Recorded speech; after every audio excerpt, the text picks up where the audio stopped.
Hello. Hello. Me. Good morning. Good morning. Good. Sorry, good afternoon, Mr. How are you? Yes, I'm fine. Thank you. Thank you for joining us. Yes. today. Good afternoon, Ambassador. Good afternoon. How are you, Bang? I'm very good. Thank you.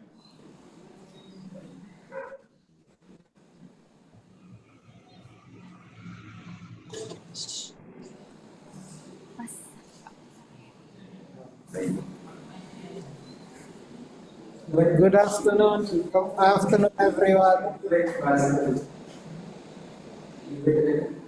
Suaranya.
Atau nggak itu barangkali sorry di main.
Ambassador.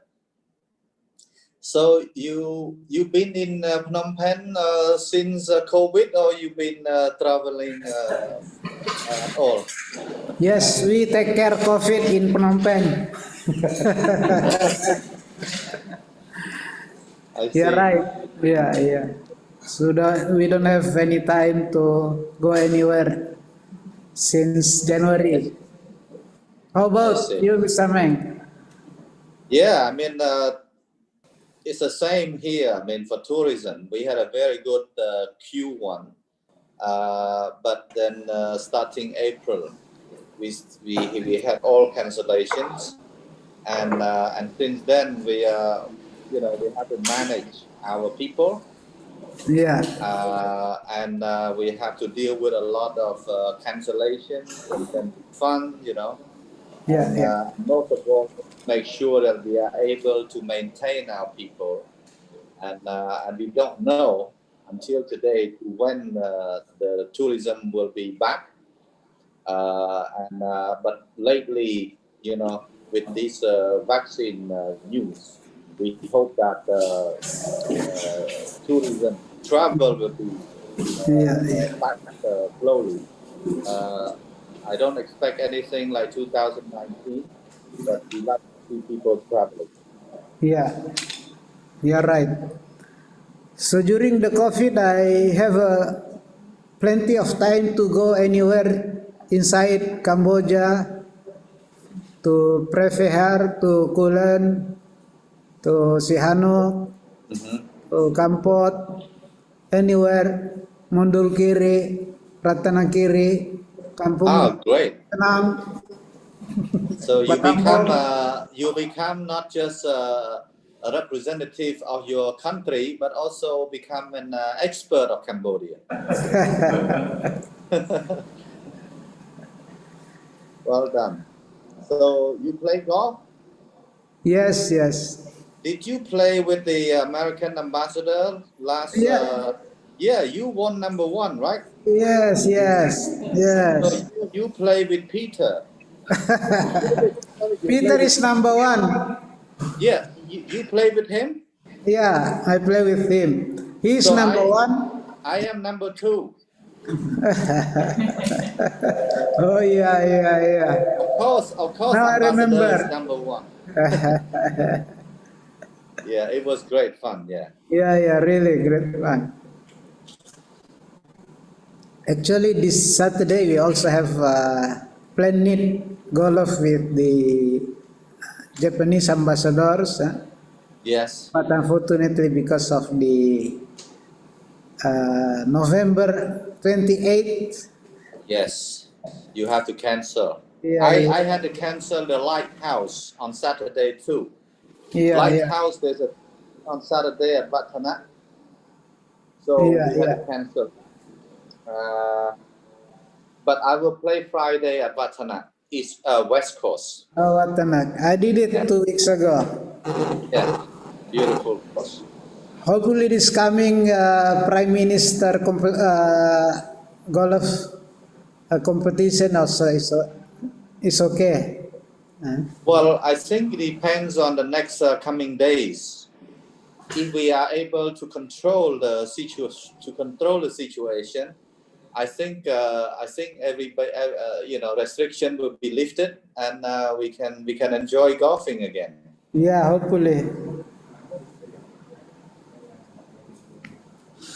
So let's play So together when, once. yeah, I think I'm a regular weekend golfer. Yeah, Sometimes there's because I don't have much to do. you're Maybe right.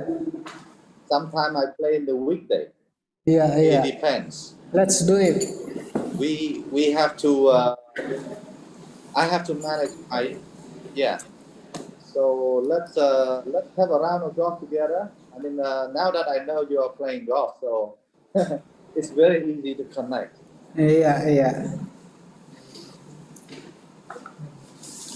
So we will waiting for the other participants and also presenter. So we'd like also to welcome to Excellency Hoi Fira, how are you? And Ibu Mirza Ananda from Asita. Welcome. Thank you for joining us today. We will start after we have all the speakers attend. Thank you.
Test. Testing. Is my voice clear? Hello. Testing. Check. Clear? Hello, it's clear. Okay, thank you.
It takes months to make ulos. This is the famous toe dance. So it needs more than just a day to travel here. You have to prove it and see for yourself. I'm in Jakarta! as they believe can fight them from bad things. Hello guys, I'm in Malioboro Street. It's called Wayangkuli, UNESCO World Heritage.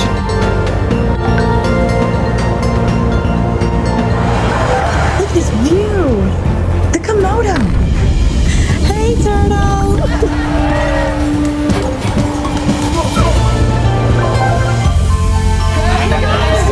It's the cleanest village in the world!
Hello, good afternoon. We were waiting for Excellency Sok Sangwar. Still need to have him here with us, and also I would like to say hello to Ibu Hetty. Thank you for joining us, and I'm also from Ministry of Tourism, from Chata, and also from Asita. We will begin shortly. We're waiting for Excellency Sok Sangwar as another speaker for today's session. Thank you.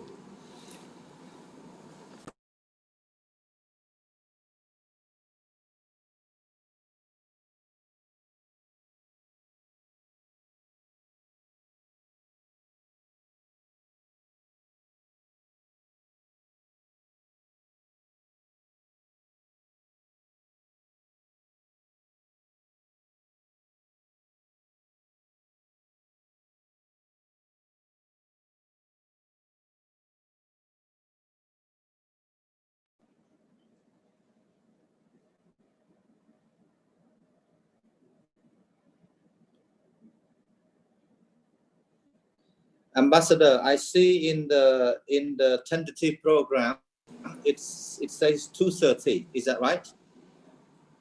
Yes. Actually, yeah, right. You're right. Because 2 to 2:30 is online registration, but normally, I mean, Zoom is it take a second. So I think people are waiting until 2:30 to come in. Yeah.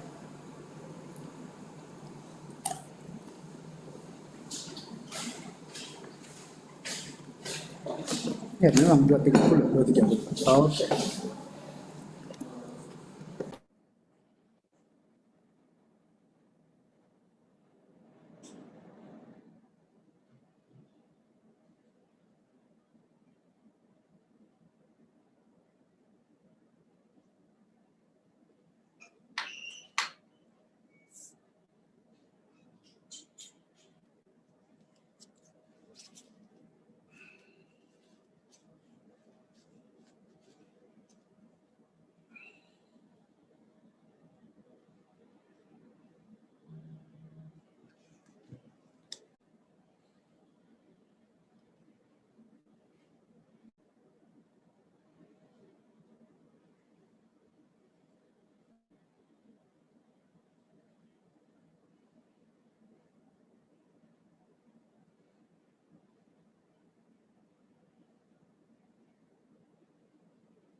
Ambassador,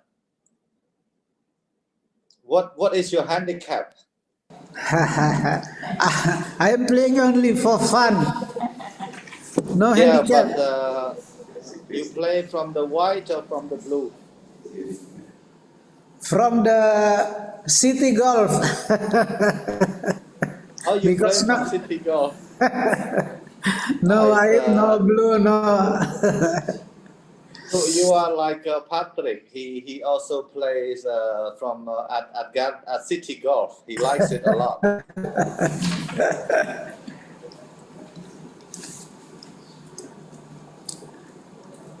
I played there maybe a couple of times. Usually I go to golf course Yeah. with a group of friends. Hello. Hello. Okay, Lưu Dương ạ. Hello. Okay. Do you hear me? Yes, we have Yes. Oh, yes, right. very clear. Thank you. We just check that we can have a voice among our member.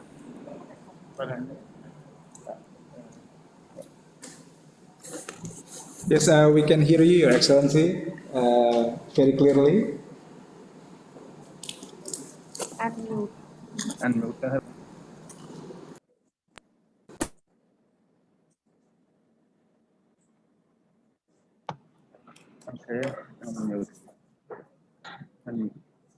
Anh nhút gì vậy?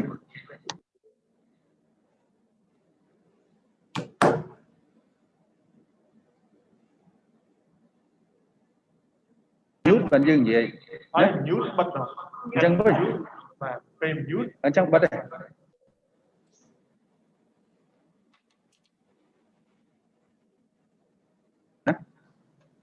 Yang mana? Okay, boleh.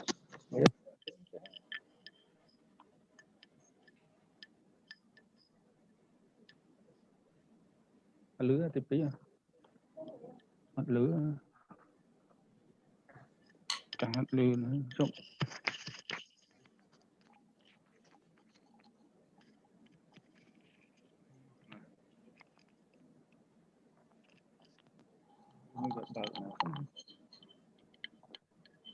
Mười bậc là sân ấy.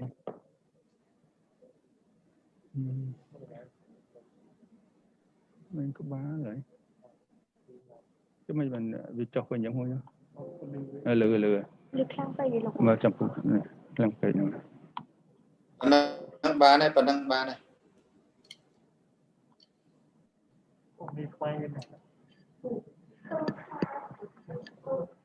Cho con mình sao vậy? Thành năng ban hơi nó vừa. Chẳng vậy tha sầm lấy khang bon vậy nó Penang sạp lư là mỏ mày.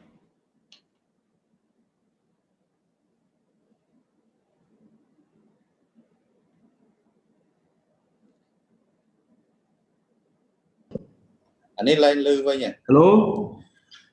Hey, Mr. Bom. Oh, hello brother, how are you? Chụp đẹp xua. Chụp đẹp xua tầng 3. Ba, sắp bài không? Ba, tầng 3, áp cơn. Ba. Lưu trả. Bạn.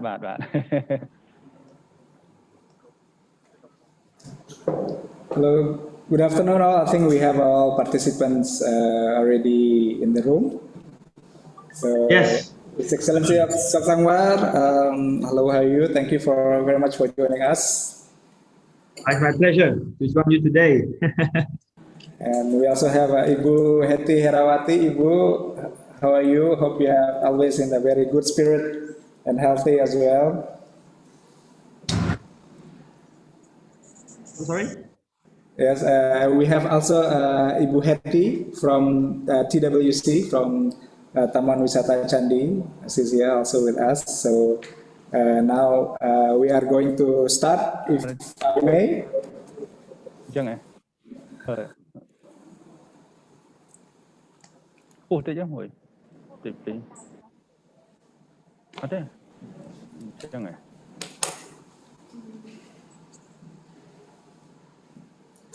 So if I may, we can start the event today.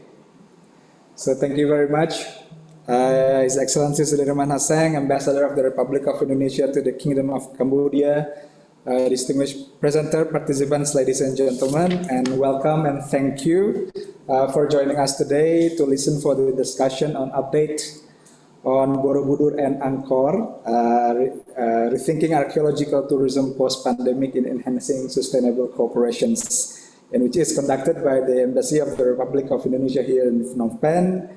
And also this webinar is one of the series webinar in enhancing our bilateral cooperation in the economic sector, as well as the tourism sector is one of the key factor of economic growth. And without further ado, I would like to ask Ambassador for giving his opening remarks. Ambassador, please, the floor is yours. Thank you, Pak Noam. His Excellency Hoi Pirak, Deputy DG for Ministry of Tourism, Kingdom of Cambodia, His Excellency Sok Samphar, Deputy DG Aspara National Authority, Ibu Herawati, Marketing Director for Taman Wisata Candi, Borobudur, Prambanan, dan Ratu Bogor. Sehat-sehat ya Bu. Mr. Meng Hiang, Advisory Board of Cambodia Association of Travel Agency, CATA, Ibu Mirza Ananda, Advisory Board of Association of the Indonesian Tour and Travel Agency, Jawa Tengah, Central Java, distinguished participants, of whom are present virtually from relevant ministry of both countries, Taman Wisata Candi, travel agents, operators, academicians, professionals from tourism industry, as well as general participants who are interested in the updates of Borobudur and Angkor. Ladies and gentlemen, Assalamualaikum warahmatullahi wabarakatuh. Good afternoon, selamat siang, Susde Sosabai. It is a great honor for me to welcome you virtually on the webinar in enhancing bilateral cooperation between Indonesia and Cambodia, especially tourism sector through update from Borobudur and Angkor, rethinking archaeological tourism post-pandemic in enhancing sustainable cooperation. Tourism indeed continues to be one of the sectors hardest hit by the COVID-19 pandemic globally. It is the first to affect as well as one of the last to recover. The outlook for recovery also seems uncertain. The survival of business in the tourism sector is also at high risk, as well as its multiplier effects. Not just tourism, but the pandemic has caused significant disruption and hardship in nearly every aspect of our lives. But nevertheless, we will strive to survive. The pandemic has made us all more aware of the importance of innovation and rethink the strategy to implement during and post-pandemic. Before the pandemic, Indonesia-Cambodia tourism cooperation increased significantly. The trend of the number of Cambodian tourists to Indonesia in 2019, last year, increased almost 60% from the same period in 2018, whereas the number of Indonesian tourists to Cambodia is also increased almost 20%. The number keeps increasing until the first quarter of 2020 this year. Last year, Indonesia Cambodia celebrated 60th year anniversary, in which most of the major event and breakthrough happened, such as the establishment of direct flight between Jakarta and Phnom Penh, and the signing of memorandum of understanding on the cooperation of two World Heritage Sites management, Borobudur and Angkor, aimed to establish a framework of close cooperation as well as promotions. This is where our highlights of the topic of today's webinar. Indonesia and Cambodia are the homes of UNESCO World Heritage archaeological sites, namely Borobudur and Angkor.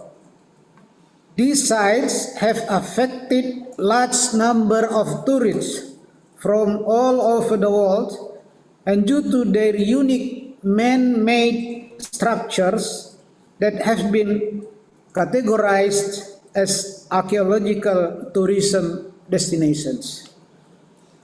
With their unique and magnificent characteristics, as well as rich cultural histories, both sites have generated revenue and contributed for high and stable economic growth. Borobudur and Angkor are not just twin UNESCO World Heritage and Southeast Asia, but also two of the most important trails of civilizations that were left by our ancestors. Indeed, tourism is one of the key factors for the conservation of cultural heritage. To ensure sustainable tourism growth, Borobudur and Angkor management, I believe, have undertaken various measures, including accelerating infrastructure and environmental development in the respective area of archaeological sites, increasing initiative and creative activities to promote as well as enhancing mutual benefit cooperations. Therefore, through this webinar today, we want to know the update and development of both Borobudur and Angkor, the preservation, strategy, and planned activities to attract not just domestic tourism, but also international tourism post-pandemic. But first, we also want to hear the recent policy of tourism and traveling to Indonesia and Cambodia, and later on how the pandemic has a huge to travel agency in both countries and how they overcome the struggle and challenges and turn it into opportunities. Recent update regarding traveling to Indonesia, although currently the reopening of Indonesian border is limited only to business and essentials, the government are assessing the possibilities and potentials of reopening border for tourism, limited to selected destination and from selected countries, while maintaining a sponsored visa regime with guarantor in Indonesia and strict health protocols pre-departure and post-arrival in Indonesia. The government of the Republic of Indonesia will emphasize three aspects that must be maintained in order to revive the spirit of tourism post-COVID-19 situations. That is sense of security, wellness, and comfort to gain the trust of domestic and international tourists towards tourism destinations in the middle of pandemic crisis. The government of the Republic of Indonesia urges all the regional stakeholders, business tourism actors, as well as the tourism communities to be able to implement a strict long-term health protocols as the requirements in preparations for the reopening of the tourism sector in Indonesia. The Embassy of the Republic Indonesia in Phnom Penh is happy to facilitate and conduct this webinar in enhancing the sustainable cooperation, especially between Indonesia and Cambodia, as well as to promote the Borobudur and Angkor as one package for archaeological tourism sites.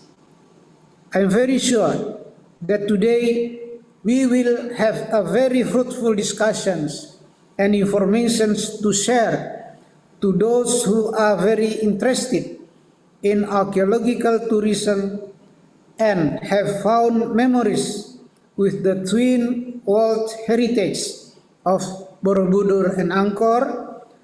And the most important issue is to develop the collaboration in the near future.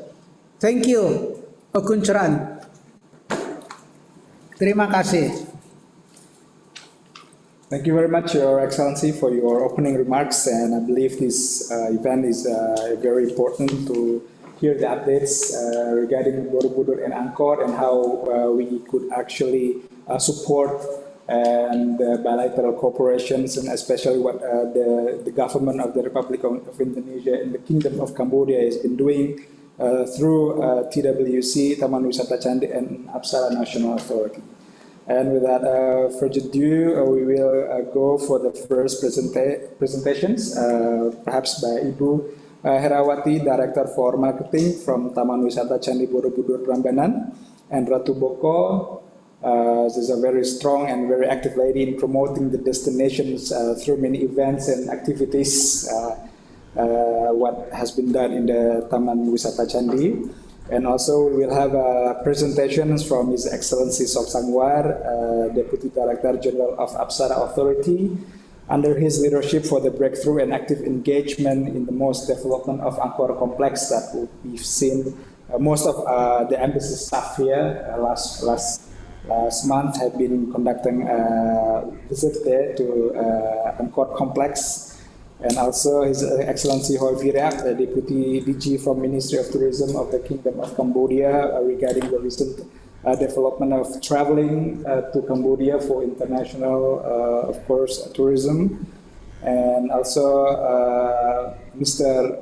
Meng Hieng, the Advisory Board of Cambodia Association of Travel Agencies, Jata, that also have a big impact in the sector of tourism in Cambodia. And last but not least, we will have Ibu Mirza Ananda, the Advisory Board of Association of the Indonesian Tour and Travel Agencies, or ASITA, in Central Java, who will share regarding the updates for the tour and travel in Central Java. Without further ado, Ibu Heti Herawati. Ibu? Yeah, thank you. Thank you so much. Thank you, Mr. Nawam, for the warm welcome. Can you help with the presentation, Pak Nawam? The slides.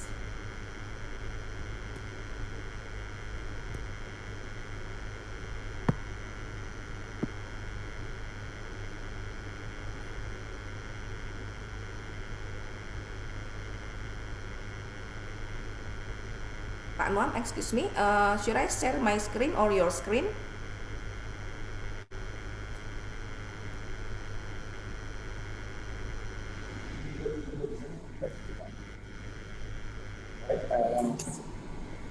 Okay, just a minute. So, yes. Okay, Bu, please. Okay. Floor is yours. Okay, thank you, Mr. Noam. Good afternoon, His Excellency Mr. Sudirman Haseng, His Excellency Pak Tong Ratasyak, His Excellency Sok Sangfar, Mr. Vincent from Indonesia Tourism Ministry. I'm not sure whether Mr. Vincent is here. Mr. Meng from Chata and Ibu Mirsa from Asita and all the participants. I hope everyone in a good health, and let's be confident that we can recover from the pandemic and tourism will shine and rise again. First of all, let me introduce myself. My name is Hetty. I'm representing TWC, a state-owned company that manages Borobudur UNESCO World Heritage as well as 2 other heritage sites, Prambanan and Ratu Boko. For those who knows little about Borobudur, probably I just remind you a bit about Borobudur. Borobudur is the largest Buddhist monument in the world, 113-foot high pyramid which built between 8th and 9th centuries by the ruling Buddhist Sailendra dynasty. So unlike Angkor complex, Borobudur remains single temple monument, consists of 9 stacked platforms and decorated with more than 2,500 relief panels and more than 500 Buddha statues. So the temple itself a bit different. Is the design follows Japanese Buddhist architecture, which blends local wisdom and the Buddhist concept. Yeah. So now we are here to talk about after COVID. How do we operate? We believe that the normal, the current normal, the new normal is actually a better normal. We closed our heritage sites starting on the 20th of March, and we just reopened in July 2020 after a series of protocols, trials, and evaluations. And of course, there are some adjustments made during the reopening, such as we apply shorter operational hours from 8 a.m. to 4 p.m. And we also apply visitor limitation with maximum capacity only starting at 5% only, or 1,500 people per day during the new reopening, gradually increase now up to 3,500 a day now. Yeah. And of course, the most important thing is that we have to apply the cleanliness, health, safety, and environment protocol with customer service focus. So yes, it may become a normal standard for everyone now that the facilities needs to sanitize and sterilize frequently, and staff, we have staff that equipped with the protection, expected to remind everyone to follow the protocols. Signage, visitor flow are managed with very carefully with continuous evaluations. Visitor screening and customer center, call center are in place to help guiding all the visitors. And one more important part is that we apply cashless payment system, e-ticketing system that allows visitor to go directly to the gate and tap the QR code from the mobile phone without touching anything. So it's really 100% touchless now. Well, next slide. Yeah. So the pandemic probably is sad, but it's also a momentum to stop and to rebuild more sustainable archaeological tourism. During the closure, we did continuous cleaning. We did deep cleaning, maintenance, and as you can see here in the right picture, right side, Borobudur covered with colorful lines, blue, green, lines. Those are protection. Those are protection cover, a plastic cover that protects the temple to anticipate the volcano ash from the Merapi Mountains, which lies surrounding the temple. So yeah, things will never be the same. During the pandemic, we focus on servicing our local visitors. But tourism is a key economic driver for everyone around Borobudur. So yes, we must maintain our presence. Some regular, next slide, some regular offline events were transformed into virtual and online shows. We have virtual tour, for example, during the pandemic period. We also used to have several international events such as International Jazz Festival Prambanan. We still did it, yes, but we did it online. So we did live streaming. Everyone virtually can still see the events, but virtually. Our colossal Ramayana dance performance, for instance, is a regular dance performance conducted in Prambanan. This year, we stopped the performance, but we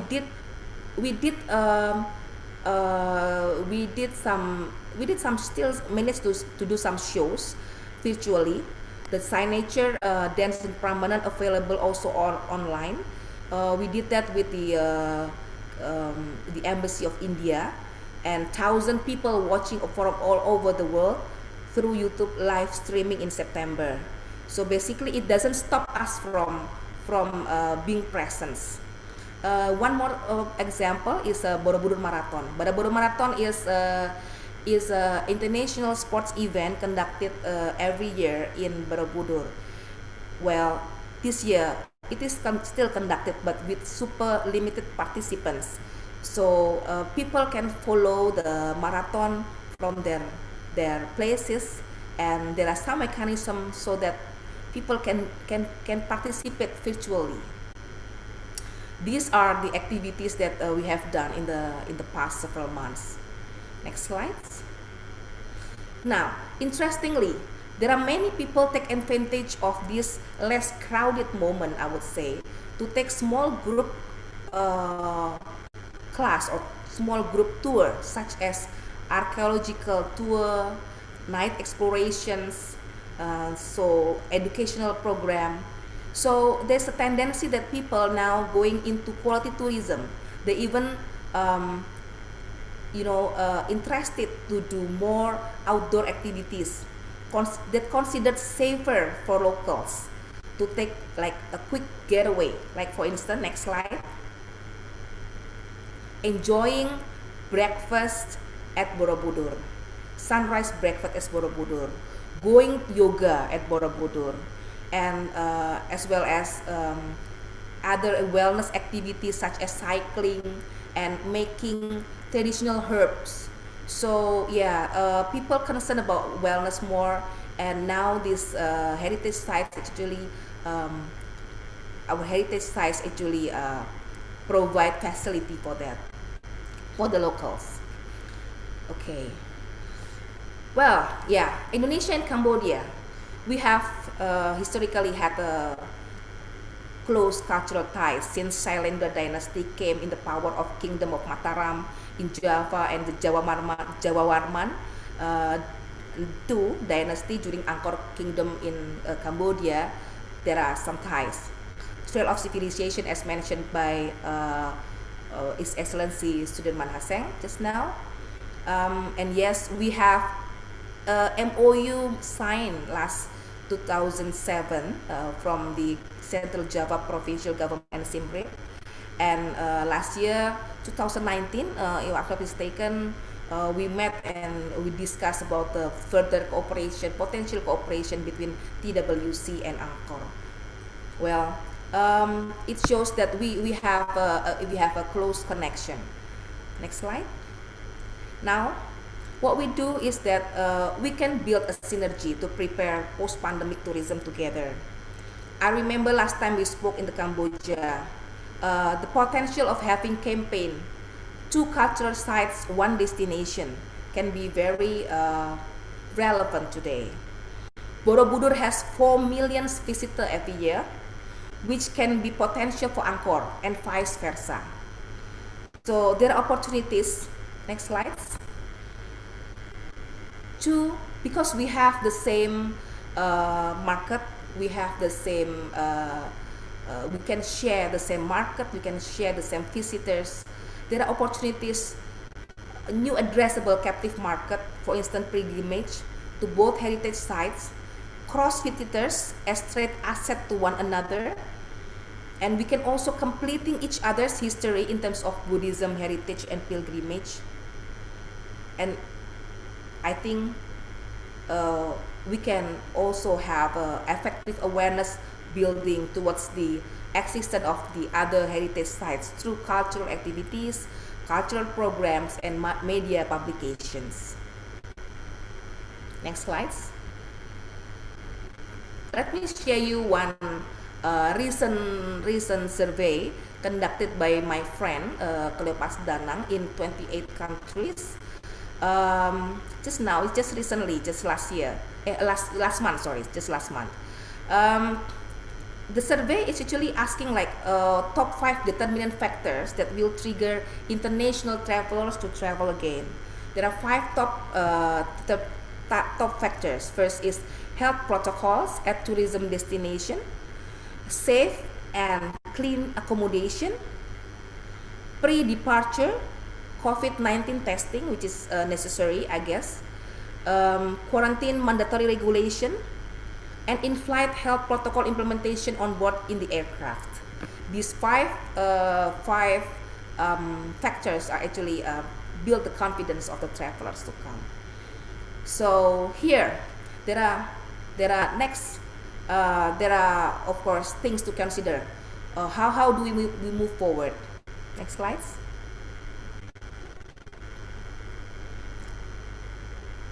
As mentioned earlier, we need to make sure that together we keep our presence. We need to make sure that we need to maintain our awareness. We need to be heard. Yeah. So joint publication, for instance, on the calendar of pilgrimage events and ceremonies on our both heritage sites probably is one of the idea. There are also some activities like cultural activities like traditional music, dance performance. I believe we are rich in culture, and this still can be applied, can be conducted, maybe joint program can help to encourage tourism again. Next slides. Yes, and this is a dance performance. I hope I didn't put wrong picture here. So yes, we can have a cultural event exchange, and probably the next slide, a joint promotion and advertisement on creating public awareness on a cultural heritage tourism and the new protocols and the new visitor management that applied after the pandemic. So we can have a miniature model at each other heritage sites to promote and to inform the uniqueness of each heritage sites and the link, the story behind our sites. Or we can put our virtual tour in each other's sites, and of course probably in the near future we can share the database so that we can share our market together. So basically, next slide, it's time. When you prior to the pandemic, we always talk about sun, sea, and sand, but now it's time for serenity, sustainability, and spirituality. So let me end this presentation by sharing the videos of what we did during the pandemic. Pak Noam, please help with the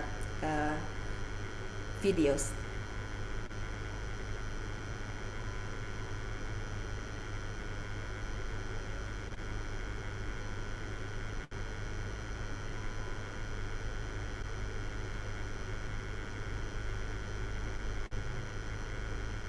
I hope the videos is not broken.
Thank you. Thank you, Bu. Terima kasih banyak, Bu Herawati. Terima kasih. And I'm sure that, as I've earlier mentioned before, that you are very strong and active, and what we've seen in your presentation is a very comprehensive and also informative, and not stop doing creative activities, and which in Borobudur also the TWC implement the health measures. And I've noticed that the two cultural sites, one destination can be relevant today for the corporations. Perhaps maybe we can have a later talk with His Excellency Sok Sangwar regarding to this, and also join cultural activities between Borobudur and Angkor, such as pilgrimage events and ceremonies on heritage sites is one of the important things to do. Join promotions in miniature model, virtual tour, and data insight is also relevant. But also Borobudur have doing the marathon, and Angkor also doing a marathon Angkor, but I think we not conducted a marathon from Borobudur to Angkor running. Perhaps we can develop something else. And of course, one of the key important thing is the connectivity. That's why we also have a privilege to invite the senior manager from CityLink for the connectivity here present with us to just to see how development of Angkor and Borobudur.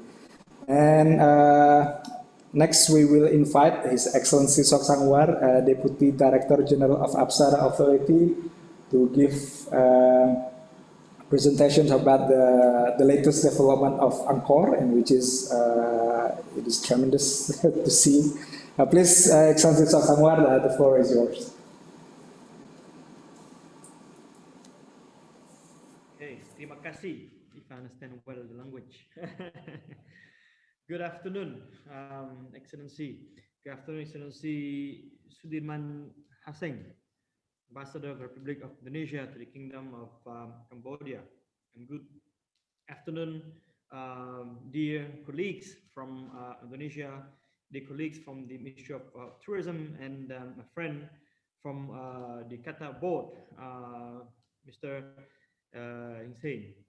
It is this afternoon my great pleasure to join the webinar today in order to share our experience, and also to learn on the Indonesian experience in terms of the tourism management of Borobudur during this hard time. And also it's a great pleasure that I have heard the warm wording from Excellency Ambassador in terms of the willingness and the vision to strengthen our collaborations between Cambodia and Indonesia, especially in the field of tourism.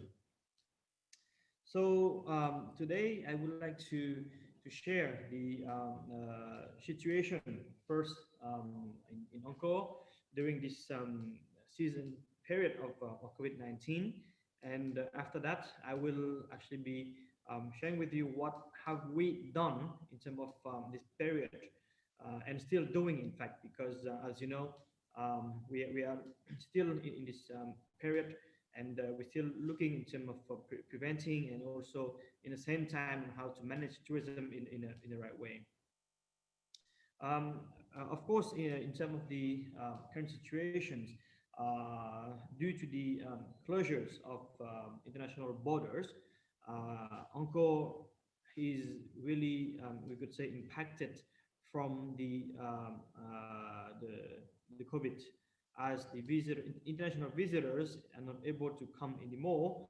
We see about 98% of decrease, in terms of that. So it is obviously a impact on the revenue, because the local tourists do not pay any fee to visit the park.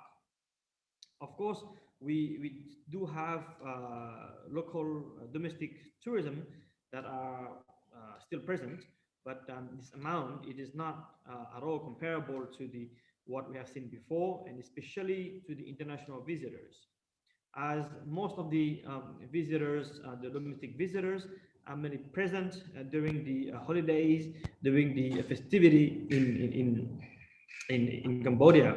It's a help, of course, to the industry, to the private sectors in Siem Reap, but it is obviously once again not comparable to what it is before. So for us, what we try to do during this period, in fact, I do have a slide to share with you. Let me share the screen.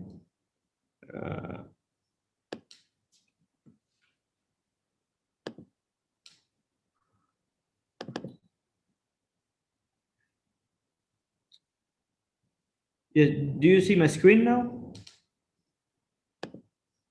Excellency, we can see your screen. Yes, you see the full screen, huh? Yeah. So maybe you can.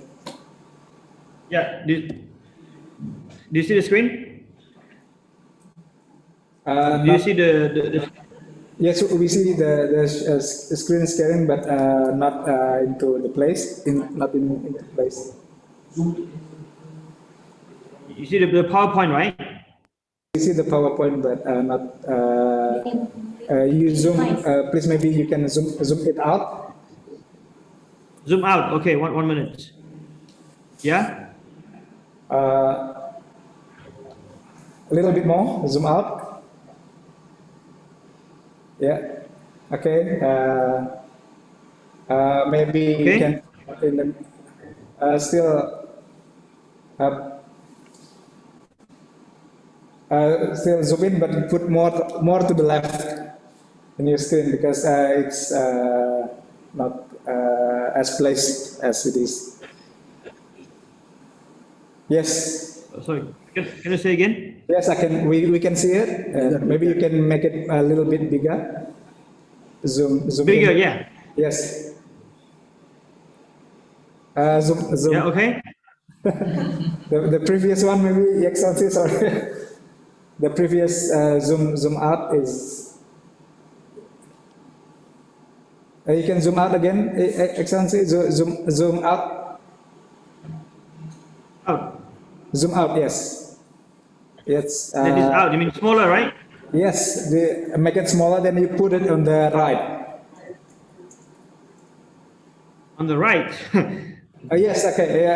You put it on the down a bit. Okay. I put up. Yes. Down. Yes. All right. So maybe you can share to us also the file, or you can actually zoom it out, zoom it out again because we see the full screen, but a very big screen. Is okay now? Yeah. Okay. Something. Yeah. Maybe in our. Okay. Yes, Excellency, you can start. Okay. Yes, this is some technical issue, I guess. Yes. Well, obviously, I mean, during these COVID situations, the main point really that we have to ensure, I think, is really about the safety first. And I think my colleague earlier mentioned about safety would be the trust. I mean, the UNWTO that has mentioned about that the new currency after the COVID will be the trust in terms of the measures that will be put in place. So for us, in terms of these the measures, we of course have to start with internal measure first to ensure that our team, that our internal team do understand the risk and take necessary measures. So for that, we have, of course, ensure that the respect of the Ministry of Health measures for the office employees in terms of mask, alcohol, cleaning hand, and so on, right? In the same time, we have to also to adapt to this new way of working. So, for example, we changed the fact that our presence are not used anymore the fingerprint, for example. So to avoid the transmissions of the COVID, we do, of course, more more and more online meetings. Even the MOU that that used to be signed either physically has to be also signed by the online, or even the document has to be online as well. That's mainly for our employee in the office. But in the same time, back in the temple, we do of course take the same measures in terms of distributing the mask and pushing more the social distancing. We also try to break out the big groups, because sometimes people really gathered at the sunset area or the sunrise area, where the guard would actually goes to the big group and ask them to stand in the social distancing space. But most importantly, I think most importantly is that we really try to turn this crisis period into opportunity.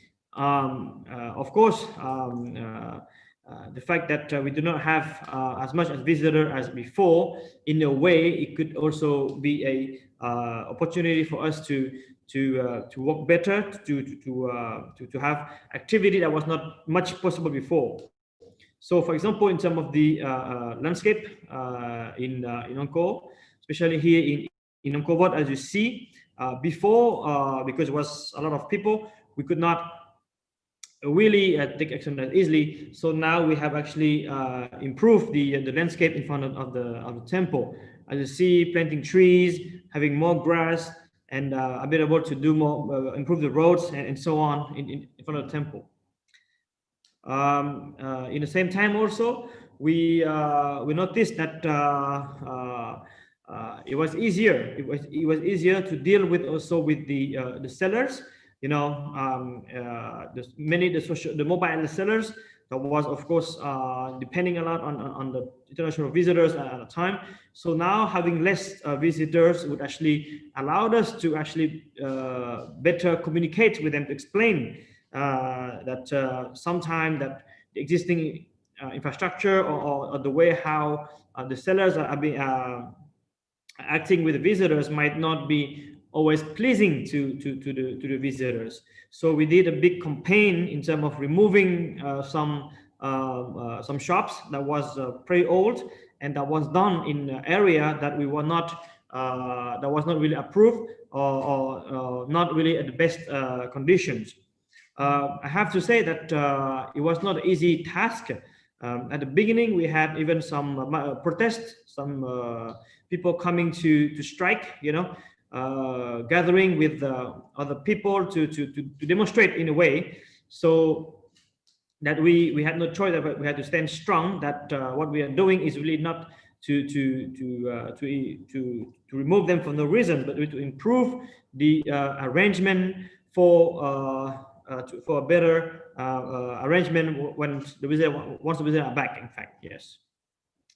Of course, it's also surprisingly a opportunity for the conservation team to focus more on their work, to maneuver the machines or even some tools in a safer way. You know, it has allowed us also to speed up some work as well. According to my discussion with the experts of the conservation, the fact that some area is more quiet and less crowded, it has obviously helped to have more activity in terms of the restoration as well.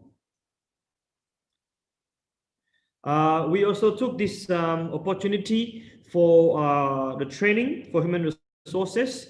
Obviously, the fact that some agents or some agent in the temple would actually have more time, I would say, more time and more maneuver to actually be able to go to training.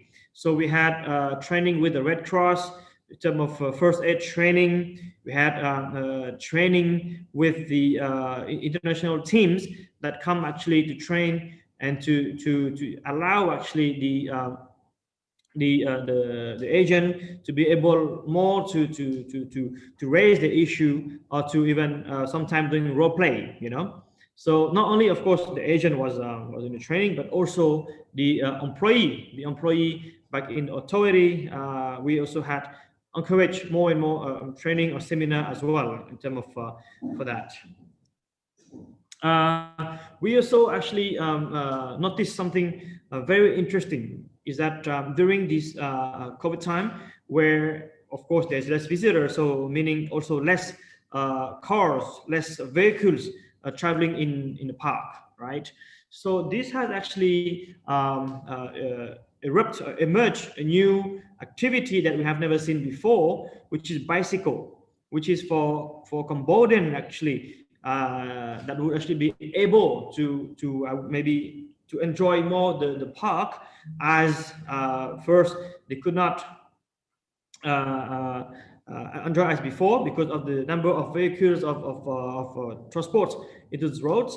But the fact that I think it was pretty much confined in a country, so we were looking for other activity that was not maybe thought before, and we noticed that many outdoors activity was actually very increased, you know, at the point where some bicycle was out of stock at some time in Phnom Penh as well. You know, in terms of the renting rates of bicycle in Siem Reap was so much exploding. So this has actually make us think as well that this could actually be really a product itself, you know, that even once the visitor back, that Cambodian might still want to still bike into the park, you know. So this has actually pushed us to actually develop more the bicycle lanes, bicycle lanes. So we have finished our bicycle lanes in the forest of Angkor, and we also looking in terms of pushing such activity to more international markets. I think my colleague mentioned earlier in terms of weekends or short getaway trip. I think this such activity, of course, once the border opened, could also be attractive for country around, you know, like coming for the weekends.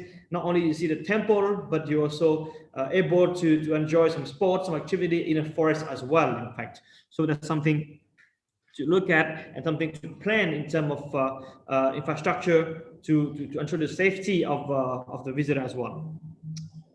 Of course, finding solutions, I think that's pretty much the key activity, the key point for all of us, not only Apsara, but also, of course, the Ministry of Tourism, but mainly also the private sectors. So that's why since the beginning, we have been very close with all the stakeholders, public and also private, in terms of working on the tourism plan. So I met with many private sectors in terms of hearing the difficulties, you know, and the ideas in terms of how maybe to promote or some incentives, you know, to be supported to the business sector as well. So of course, our government did have support in this hard time in terms of taxes, in terms of support for the employee that has been suspended and so on, right? But obviously, I think being very close to the private sectors would allow actually the authority to have fresher idea and also better connection as well. So of course, at this point, the COVID plan is evolving. So the way how we actually seen this the steps of the COVID plan, of course, when you looked at since the beginning, right now we have moved forward as well. But in terms of the 3 steps that we will see that first of taking urgent measures, you know, where you have to put some standards in terms of the security and as well some protocol on how to respond to those the risk. And coming to that, that's why you look at earlier to look mentioned that engaging with the stakeholders, I think, is very important, and it's not only about the private or public, but also academics in terms of university, in terms of researchers, to be connected. I think this is also important to follow up the trend. Of course, governance. I think that's where each stakeholders has to really be involved and knowing which task each member has to carry out in terms of issue, right? And I think one thing that's very important and push us even more now with this COVID is, I think, the side impact. Is really to have a public observatory. Even though before the COVID we thought about it and how you know better the visitors coming to the site, but I think COVID pushed us to think deeper in this, because nowadays with the digital, the innovation some country has been putting in terms of the mapping onto the zoning, in terms of tracking, tracing, not only helping the flow but also helping to fight back the COVID, right? Yes. And the point too, I would see that in terms of the tourism recovery plan, that's where you have to look at the domestic market share. In terms of now, obviously it's the domestic market, but eventually it will have to reopen to the international market. Even though experts are now saying that despite the opening, but the long haul visitor might be at the later stage, right? At the first stage, obviously, I think maybe more the regional visitors. So that's why I think Borobudur and Angkor has really a good potential to work together in terms of pushing activity on that. And then, of course, you have to look in terms of the site attractiveness, how to become again competitive. Obviously, other sites around will have their own way to re-attract. I would say some is the pricing. Some I think as we have done the landscapes. I've seen the blue and green color as you have shown in a slide earlier. And the marketing wise is also key in terms of communications and in terms of to re-attract the visitor back. Finally, of course, when you look at the new normal, I think it is quite hard to mention about the new normal, because the wave of the COVID is up and down, So, but in a way, we have no choice, but you have to readapt on the situation. I would say, in terms of refining on how to access to the sites, or even to develop new infrastructure system. For example, maybe the buses, you might not be able to sit as much people as before. Like one bus of 40 people, you may have to split chairs, only 20 people. So meaning that you have to double in terms of the vehicles. So do you want to double these vehicles? Maybe not, because it will create, of course, more traffic jam and also more air pollution as well. So looking at shuttle bus system, maybe in terms of electric or so on, that's more innovation. Looking at digitalizations, AR or VR activity, allowing the visitor to be less in contact to devices. And I think you have done a great job in terms of the payment systems, less contacted but more cashless and so on, yes. So this is I would say what we have done for the period of this COVID, and I clearly hear the message from my colleagues on how both sides will actually be working together. I think in terms of marketing, we do actually have potential to have to marketing together. Of course, what we used to have with some partners that we actually promote the destination in our sites. You can have the miniatures, you can have photos, you can have posters of Borobudur, and in the same time, we can have our photos, our miniatures in Borobudur about Cambodia. So it will be, I think, a win-win situation where people going to the 4 million people going to Borobudur will be able to also understand that there's connection between both sites. Yes. But obviously doing events as well. I think as you mentioned earlier, yoga and so on, we have thought about it as well, but the COVID make us sometimes difficult. For example, the marathon was planned to be happening soon, but due to the previous COVID situation, we had to cancel that. So the fact that the future is sometimes uncertain, we think it's clear, but then out of sudden it come back again. So I think it makes us step a bit harder in terms of planning, despite that we will try to of course come up with activity or solutions to reattract visitors, domestic but also international. Yes. So that would actually conclude my presentation on what we have done from Angkor to mitigate the impact of COVID-19. On this, thank you very much. Yes. Thank you so much, Your Excellency, for your presentations. And in fact, that it is true that the COVID-19 is a very big impact on the tourism that we are having today, not just today, from the beginning of the year that we live in here in Phnom Penh, have very big effect to the Cambodian tourism as well. And as you mentioned, that the safety first is very important to focus in this time for not just Borobudur, but also for the Apsara authority to set back, reflect, and reset the way how to focus on the maintenance and restorations in improving, and also as clean the destinations that both Borobudur and Angkor has done.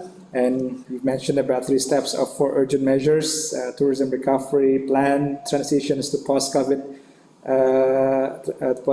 new normal to adapt for the situations, and also the way that perhaps later in the future, after the situation for the COVID gets better, we could start for that regional visitor between Angkor and Borobudur, that we could start first and developing the marketing, and also together we need to promote the destinations for win-win destinations. That we like that kind of ideas, that we the embassy are very happy to facilitate for the implementation for the MOU between the Apsara Authority and Borobudur. Once again, thank you, Your Excellency. Yes, thank you. My pleasure. Thank you. Yes.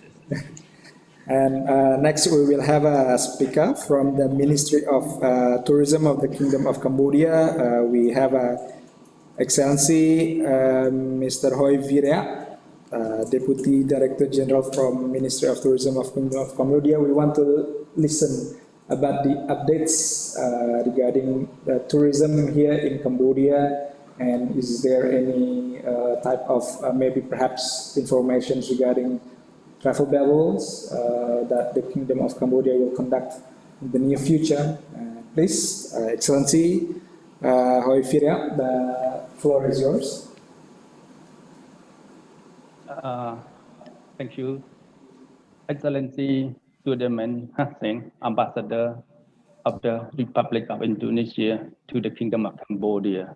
Excellency, ladies and gentlemen, first of all, I would like to thank the Embassy of Indonesia for organizing this important webinar with the theme update from Borobudur and Angkor, rethinking archaeological tourism post-pandemic.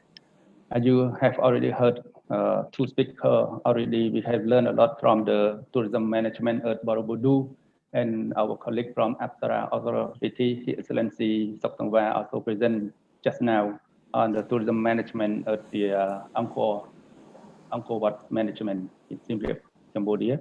So now may I introduce myself? I'm the Hoi Virya, Deputy Director General in the Tourism Development and International Cooperation. I'm representing from the Ministry of Tourism of Cambodia. So I will focus on the topic of update tourism and travel policy during this pandemic period. So I have already sent you my slide presentation. Can I carry on? Yes, we already here. Yes, please proceed. Yeah. Thank you, Excellency, ladies and gentlemen. This is my topic. We will go through what is our tourism update and travel policy during this hardship time of pandemic. So my topic will focus on four. First, I introduce you some of the tourism performance, and second is the impact of COVID-19 on Cambodia tourism, and the third, tourism travel policy during the COVID-19, and I would focus on the domestic, promoting domestic tourism. Okay. So first, let me introduce some of the kickstart of the tourism performance. You can see, yeah, of course, you may know very well of Cambodia tourism. Is a lot of rich tourism potential and world heritage. And you saw right now, Angkor is the most attractive heritage, world heritage in Cambodia, as well as attract for international travelers. So our priority sector of our country, we focus on tourism. Is the archaeological tourism site in Siem Reap, Angkor, and Phnom Penh is the capital city, and priority at the coastal area at the coast, that the member of the most beautiful bay of the world club, and ecotourism in the northeast province. So I will go very quick of a sort of our key area, priority area, and another, we have a lot of potential throughout country, and Battambang is also emerging as the priority, and the attraction throughout the country, like Tonle Sap, as you may know, or see, is the small sea inland in Cambodia, and a lot of ecotourism and attraction of wildlife throughout culture and wildlife, and heritage, and a lot of attraction throughout the Cambodia. So second, please continue. Continue, please. So we can see our tourism, we were highly based on culture and nature-based tourism. Yes, of course, tourism is being responsible and sustainable development, and this is ensure that responding to the climate change, and this is contribute to the policy poverty alleviation. And of course, tourism, we will keep our sustainable growing as the green goal, contributed to the development of green economy. Yes, of course, tourism indicator, I just go very quick of our fact of the tourism statistic. You may know already that tourism indicator in 2019, yeah, of course, we received before pandemic, I mean 2019, yeah, we received 6.6 million, an increase of 6.71%. And domestic tourism also play important role, account for more than 11 million. And Cambodia outbound the world 2 million. And international receipt is USD more than 4,000 million, and employment is more than 620,000 people, and tourism, of course, contributed to GDP around 12.7%. And our top market in 2019 is China, Vietnam, Thailand, Laos, Korea, USA, Japan, Malaysia, France, and UK. This is our short figure in 2019. Unfortunately, it's the global effect of the COVID-19. We can see the impact of COVID-19 on Cambodia tourism sector. You see in 2020, the first 10 months of 2020, the international tourist arrival to Cambodia, 1.3 million. Of course, the decrease 76%. And we have the figure as of 22nd July, the negative impact on tourism.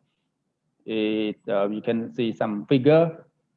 There were 111,049 people unemployed, and over 3,000 tourism businesses have been closed. This includes 324 hotels, 405 guest house, 385 restaurants, 128 tourist agents, 14 sport tourism venue, and 205 tourist guides. And three, the tourism and travel policy. So you can see some of we can see tourism and travel during this pandemic. You see the all visa exemption, visa on arrival and e-visa are suspended. The second, the diplomatic visa, we call the visa A, and official visa, we call visa B, issued by the Cambodia. And the foreign traveler who are investor, business person, company, staff, expert, skilled worker, technician, and family member who are sponsor. First, I would like to go detail. First, foreign traveler. Let me introduce, before arriving in Cambodia, foreign traveler must have the following document. First, medical certificate issued by health authority, recognized and certified by the government of his or her home country, indicating that he or she is COVID-19 negative for 72 hours prior to the departure. So what is the tourism and travel policy we have put? So the validation, the second, this also the before arriving to Cambodia for foreign traveler should have also the validation certificate on payment guarantee, which is issued by the approved by the Royal Government of Cambodia. A valid visa, letter of document confirming hotel reservation, proof of health insurance package of COVID-19 treatment purchased by traveler with a cost of US $90 and valid for 20 days. This is before they arrive, but while arriving at international airport, foreign traveler first, foreign traveler shall present all documents above to authority. The second, have length after having the above mentioned required document inspected to receive the COVID-19 medical examination facilitated by health official before transported to the reserved hotel. Two, in the event that the foreign traveler have to be quarantined for 14 days, the sponsor must be responsible for all expenses. The sponsor is required to pay the full of the hotel for all expenses based on the actual invoices for 14-day hotel accommodation expense. Paid to the Ministry of Health for the fee of the following of COVID-19 medical examination test and at the end of the 14-day quarantine period. Third, in the event that the foreign traveler has contracted the COVID-19 while during the stay in Cambodia, the sponsor is required to cover all the medical and to pay the public and hospital where the patient has been admitted for treatment. The second point, we with regard to the for foreign traveler who are investor, business person, company staff, expert, skilled worker, technician, and family member who have not been sponsored but invited. First, before inviting to Cambodia, foreign traveler have the following document: medical certificate issued by the health authority, indicated COVID-19 negative for 72 hours prior to the departure. The second, the validation certificate of invitation, which is issued and approved by the Royal Government of Cambodia done by online. The third one, valid visa. The fourth, proof of health insurance package of COVID-19 treatment purchased by traveler, the cost of $90. It is valid for 20 days. The fifth, letter and document confirming hotel reservation, proof of online booking. Category B, B mean when arriving at the international airport, in Cambodia, foreign traveler shall present all documents above to authority, deposit $2,000 US, have the right to use special priority lane after having the above mentioned required document, inspect to receive the COVID-19 medical treatment facilitated by health official before being transported to the reserve hotel. So this is the impact of COVID-19. During that we have focused how the foreign traveler, how the travel policies during COVID-19. We have a drop of international tourist arrival, more than 72% drop. However, the airline operation during that time still have in Phnom Penh International Airport. We still have 40 international flights per week, mainly from Gwangju, Kunming, Chiang Mai, Shanghai, Beijing, Macau, Siem Taipei, Incheon, and Singapore, and 2 domestic flights per week from Siem Reap. For the Siem Reap International Airport, we have no international flight. However, 2 domestic flights per week from Phnom Penh and Sihanoukville, and Sihanoukville International Airport, 5 international flights per week and no domestic flight.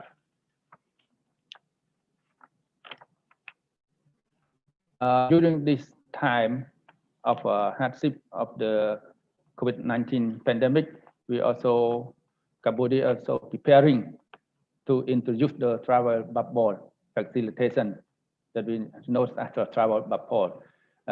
We will introduce it in early 2021. We are on the process of preparing, and our working group doing on this particular topic of a travel bubble.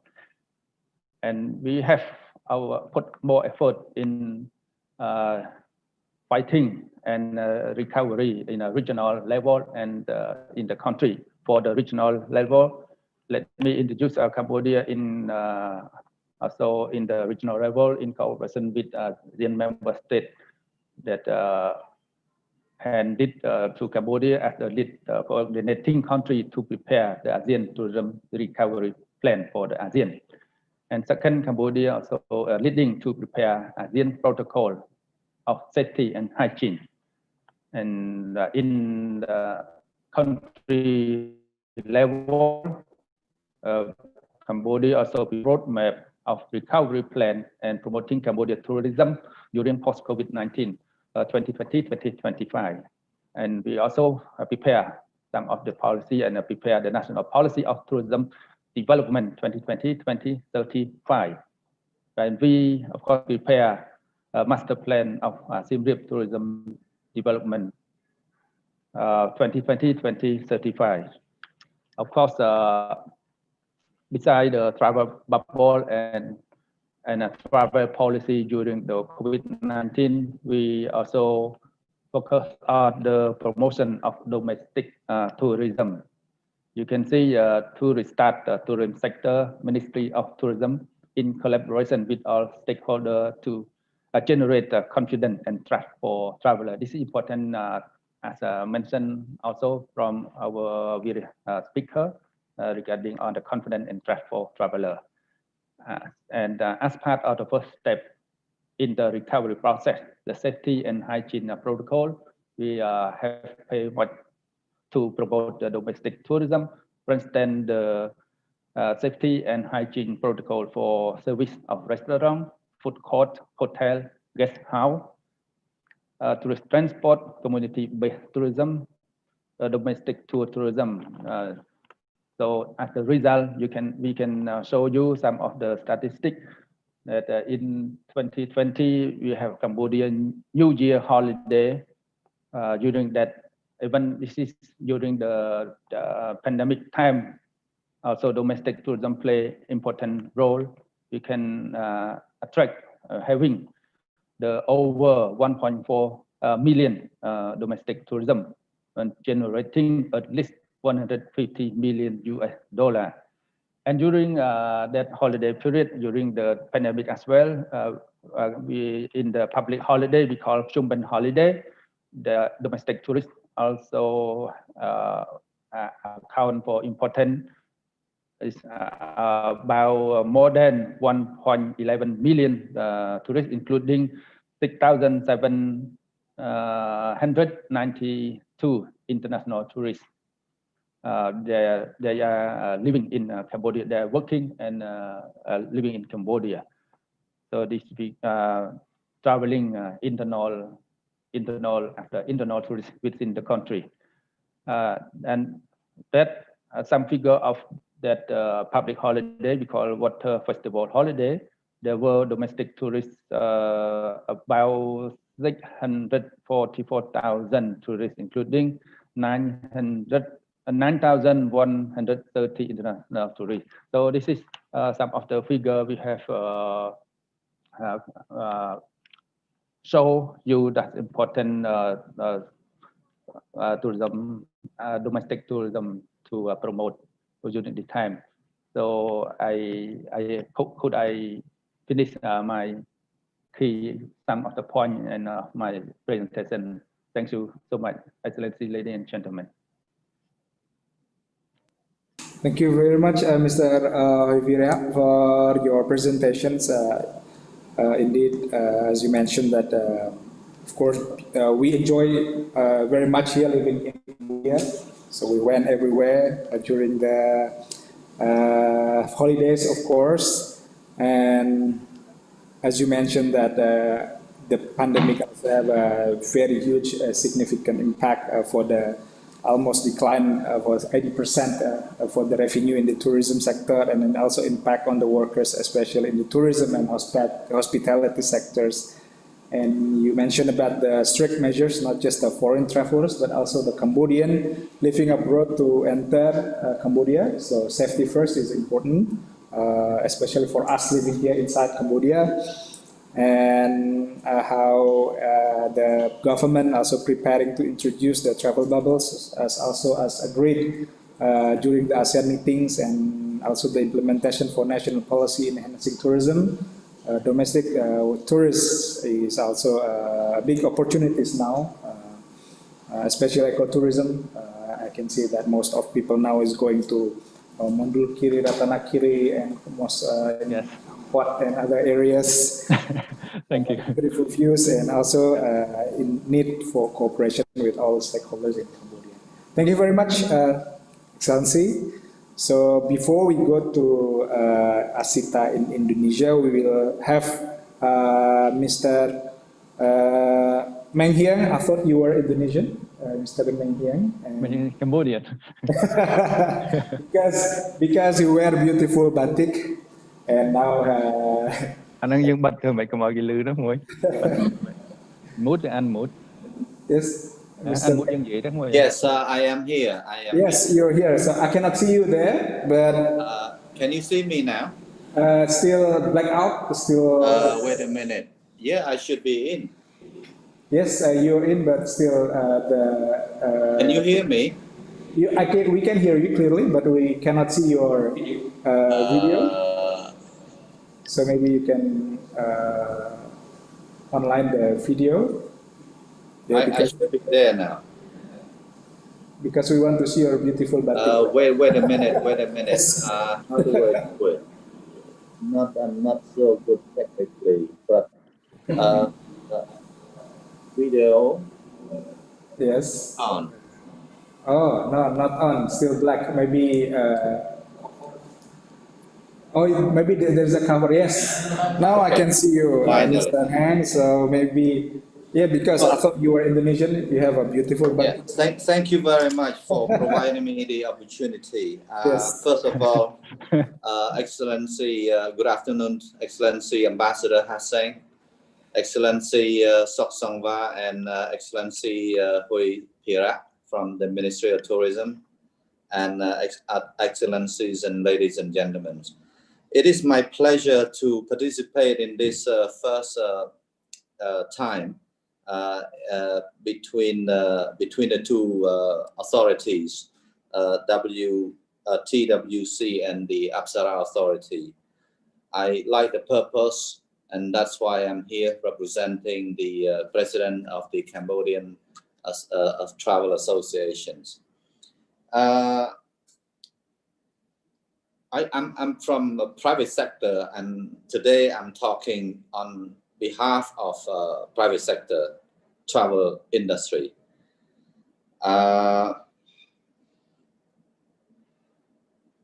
The two authorities have done a great job according to the report earlier by Excellency Soksongwa and the TWC Hetty. I think that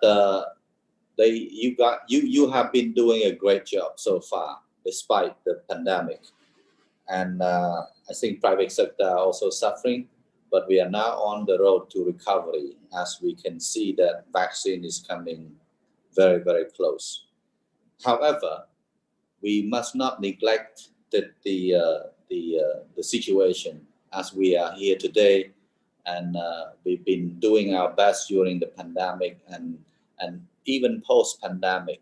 Our purpose is to be able to get back the industry and bring travel back again. The connection between Borobudur and Angkor is certainly an ideal options for the destination in the region. These two key products will certainly benefit travelers of all sorts, domestic and international. I just want to share with you a couple of my experience, and as I don't have any presentation, because I was asked to join quite last minute, is that we have already seen that ASEAN to a certain destination, they have not even have a great site or the wonder of the world, but they have done a pretty good job to combine the destinations. I give you, for example, Thailand, Cambodia, Vietnam, Cambodia, and we are going now Myanmar, Cambodia. We already have Myanmar, Cambodia, Laos, for example. Now we are getting into more package combined with Malaysia, and certainly a lot of them China, due to the flight and the volume. The first thing is that we need to make sure that operators from the two countries, they need to know the product, because they are the one that drive the marketing and sales.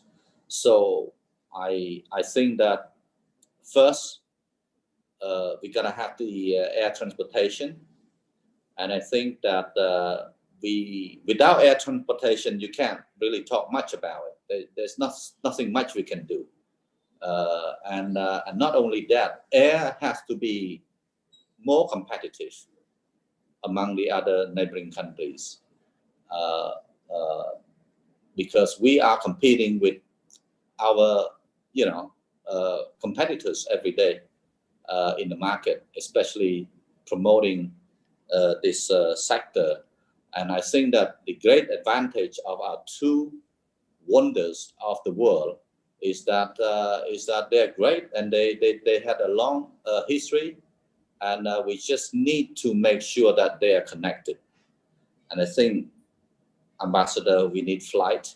I don't know if it is Cambodia or Indonesia, but somehow we need flights and more regular flights. Second is the education to private sectors. I encourage to have more farm trips for tour operators, travel agencies, and press and medias, because that will lead to two things. The first thing is that we can do a lot of domestic market, which is Cambodia now. There's traveling within the country, but I can tell you that after COVID, they are looking at options because they've been to Thailand many times, Vietnam, but we need more destinations. So I think Indonesia is probably the right time. It's probably just the right time. And not only Borobudur, you can name other relevant products that could make Indonesia being back-to-back destinations. Ideally would be about, let's say, between 5 to 10 days. And then the offer has to be competitive once again, because we are also working with other markets, other destinations. So I understand that after the pandemic, I see that the tourism will come back, but not at that number back in 2019. It will be a beginning again. We will restart. We don't know. I mean, regional could be faster than long haul. I mean, Europe, US, I can see that it's going to take a lot longer time. Although they come, it may not in that kind of numbers. But I think regional could be a great start. So I think that we need to be ready, and to do so between government and government, between the two authorities. We like to see, as a private sector, the transportations and the collaborations and the effort between Ministry of Tourism and the Ministry of Tourism in Indonesia. I think that if there are any supports that you need from private sectors, we are very pleased. We have over 300 members in our associations. We are probably the strongest associations in Cambodia in this tourism sector. So we can communicate pretty fast, and I think that we are ready to be part of any possible campaign or any other collaboration you may need. And I think that we are dying for new product. Not only people in the region between Cambodia and Indonesia, but we are talking about international. We have so many great products between Vietnam, Cambodia, but I think that the two wonders is probably the best. That's from what I can see. As I am already now 28 years in this industry, so and we are covering as a company, Exo Travel, we are covering 10 destinations in Asia, and our sales office are in Europe, US, North America, and Australia. So we are ready to put together the product, and we just need the support from the government. So I think that for me is a very short, because there's not much presentation for that I have prepared. So this is just my feedback, and I really appreciate the TWC and Aksara Authority who have worked so hard even during pandemic. And I think even then we are still all together here today to talk about what is the next step. And I really believe that together, continue doing this, we'll get there. Thank you. Well, thank you very much, Mr. Meng Hiang, for your feedbacks regarding the tourism, how to improve tourism between the two countries, especially to World Heritage. Yes, tourism package is important as an important products to actually inform to all the consumers and the private sector is very happy is also to support the government that and also the combined destination is a more package is important, and as you mentioned that Tuanders are probably the best. Yes, it is because their long history connected, and it is maybe one of the most positive ways that we are going to do in the future. As you mentioned also, without air transportation or connectivity directly, we not make it happen. Here we also have a representative from the CityLink here present with us. Maybe you can hear us. You can hear the private sector here that we are willing also to cooperate to establish perhaps direct flight between Siem Reap and Yogyakarta International Airport, the closest airport to get to Borobudur. Maybe we can implement in the near future. And maybe I can see also maybe from Sky Angkor also join us here. And earlier that we have informal discussions, maybe as a niche market, probably you can promote for golf tourism, both in Siem Reap, in Angkor with the background of Angkor complex, and also golf in Borobudur. So it's kind of like a niche market that perhaps in the future we can develop together. But yet we still do some education on the product to promote the product. The embassies since last year already do the familiarization trip conducted by the Embassy and Ministry of Tourism and Creative Economy of Indonesia. This year, not yet during the pandemic, but next year we hope that we will collaborate more in the future. Thank you so much, Mr. Here for your presentations and feedback. Of course, we will maybe Ms. Herawati and Excellency Sangwar have something in mind that perhaps later on we could discuss.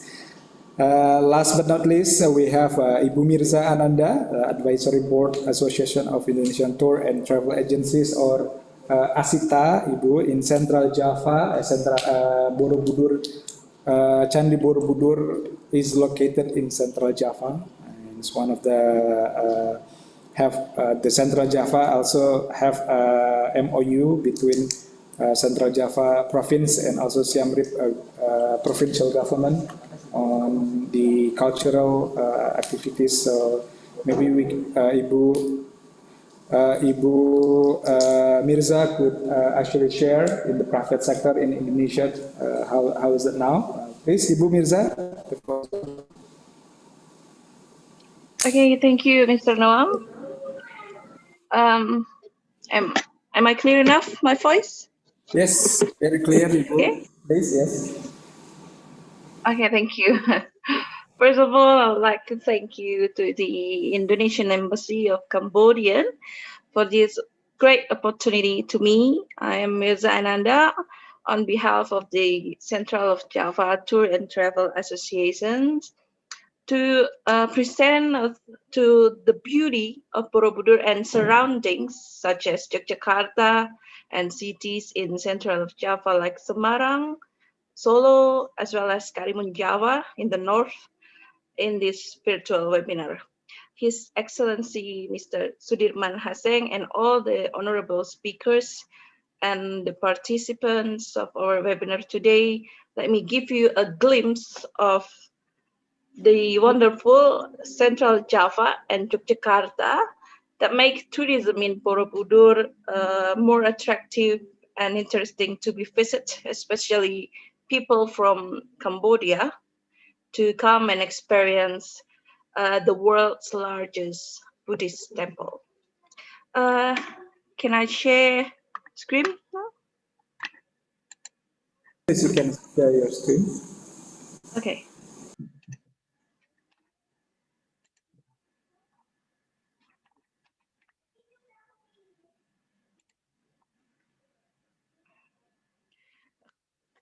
Okay.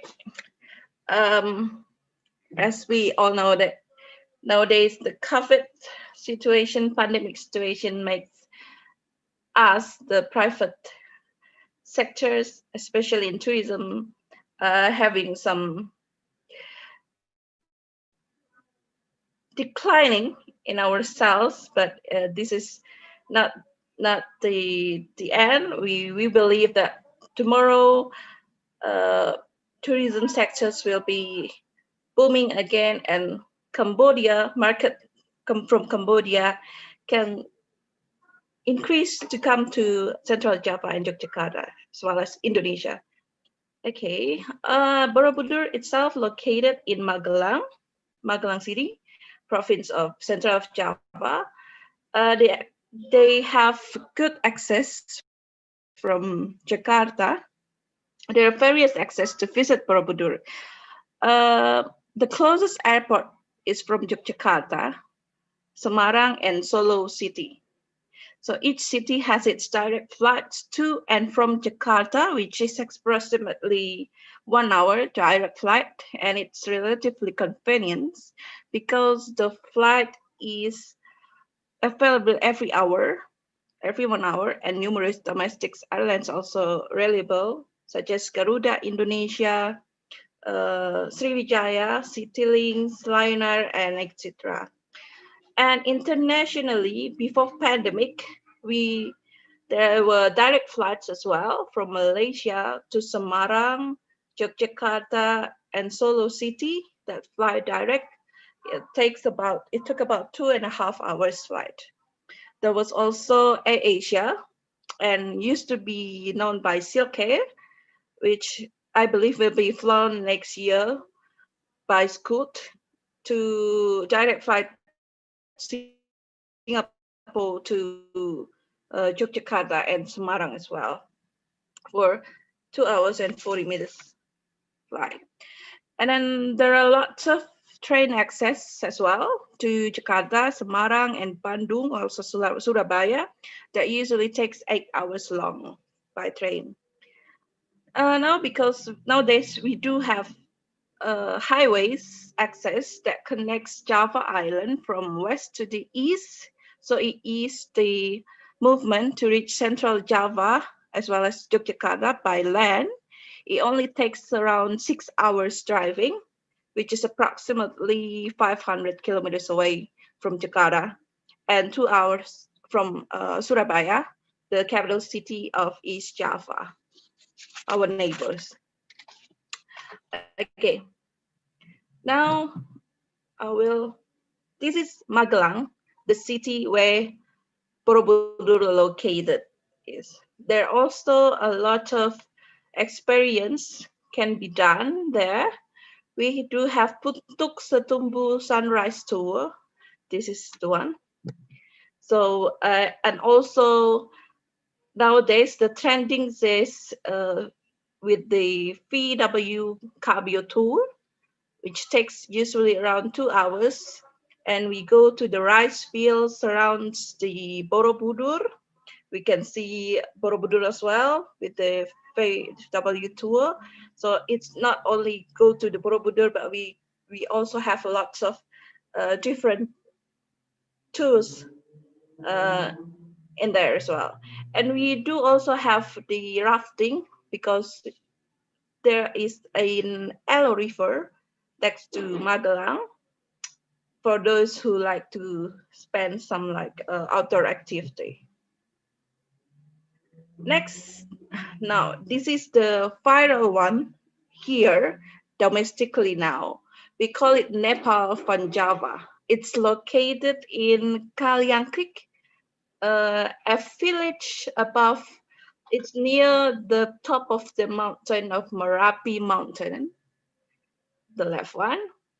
This is very viral now. Everybody goes to there domestically because we still don't accept international visitors, but they now close. I heard for the moment for 2 weeks because so many people go there, and the government have to close the Nepal Van Java. And it also has this Varga Bumi, which you can get experience like in maybe rice fields in Ubud, and takes lots of pictures, selfies, so many things we can do in Magelang though. this is the very well-known luxury world-class resorts. They call it 7 stars resorts. And if you know David Beckham and the owner of Facebook, Mark Zuckerberg, they like to stay here. I heard that they stay there for a week and they block whole the resort, and it's direct view to the Borobudur also. There are actually a lot of good resorts in Borobudur, in Magelang, I mean, which has direct view, direct access also to Borobudur, which is Manohara Hotel.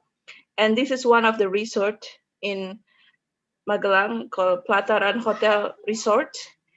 Nowadays, for weekends, they all close fully booked until next year for weekends. And weekdays, they also have good capacity allotment.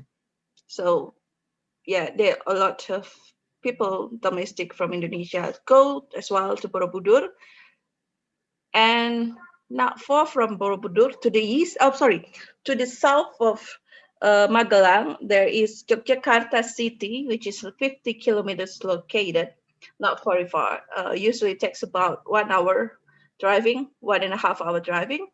And we do have short presentation videos about the new normal procedures in Yogyakarta that is made by our colleges from Asita Yogyakarta.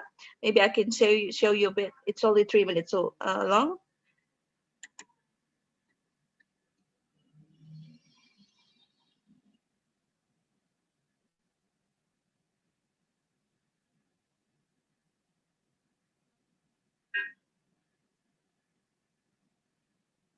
This is the very new airport, by the way. Just opened this year.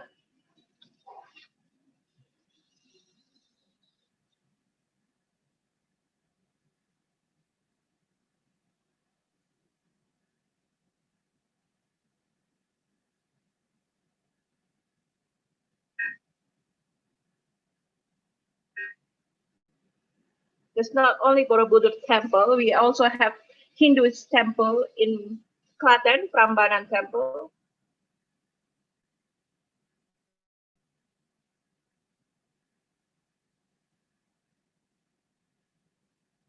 This is Prambanan temple.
Okay, so that was a short movie that shows us that we are now ready for new normal tourism, and all have to be health procedures with the new normal procedures. And this is also in Yogyakarta. We do have the Merapi Lava Tour. This is the active volcano mountain in near Yogyakarta.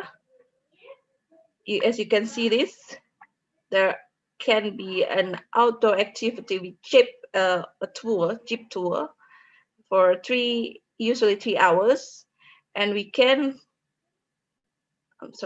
and this is the Museum of Lava Tour.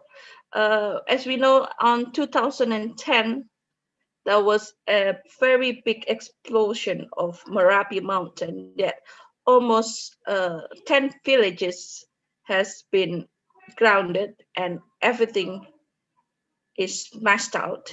This is like, so there is also a museum that shows like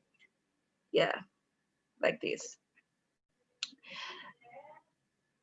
And 78 kilometers north from Magelang, there is a Semarang city, which is the capital city of central of Java. There are a lot of activities as well in there. This is the building of 1,000 doors, or Gedung Lawang Sewu, which means 1,000 doors building. It's historical places, and we do have an old city of Semarang as well. And we have also, this is the Dusun Semilir, very new, which is located 15 kilometers down south Semarang.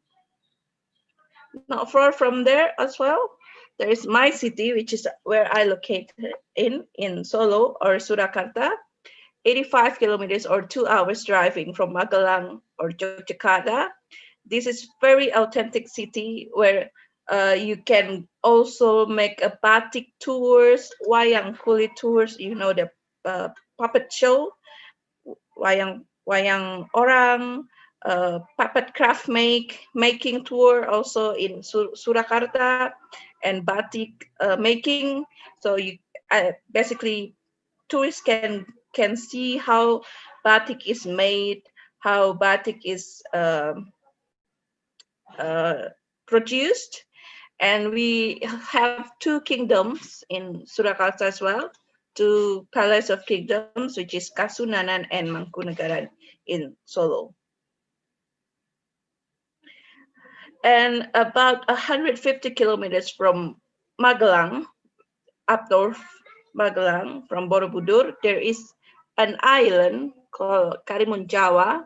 We have to go there by ferry for 40 minutes by the sea, and you don't have to go to anywhere else in the world, because we do have a very good beaches of white sandy beaches in Karimun Jawa. As you can see here, it's very popular as well.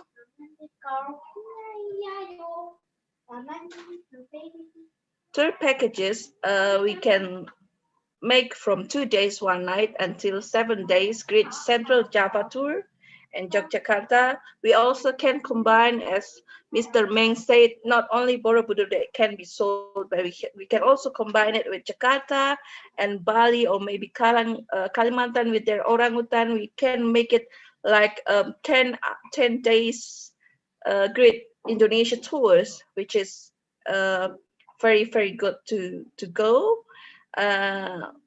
But we are here, Central of Java, and Jakarta is very familiar to Asian market, European market, American and Australian market. So we also have lots of vegetarian food meals. Don't worry about the meals here. Tour operators also are ready for new normal procedures after the pandemic over.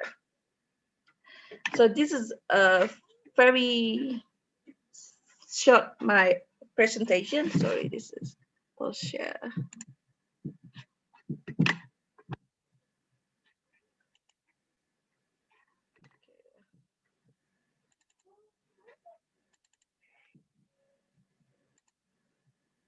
Okay, how to back? Stop. Exit. Maybe we can exit.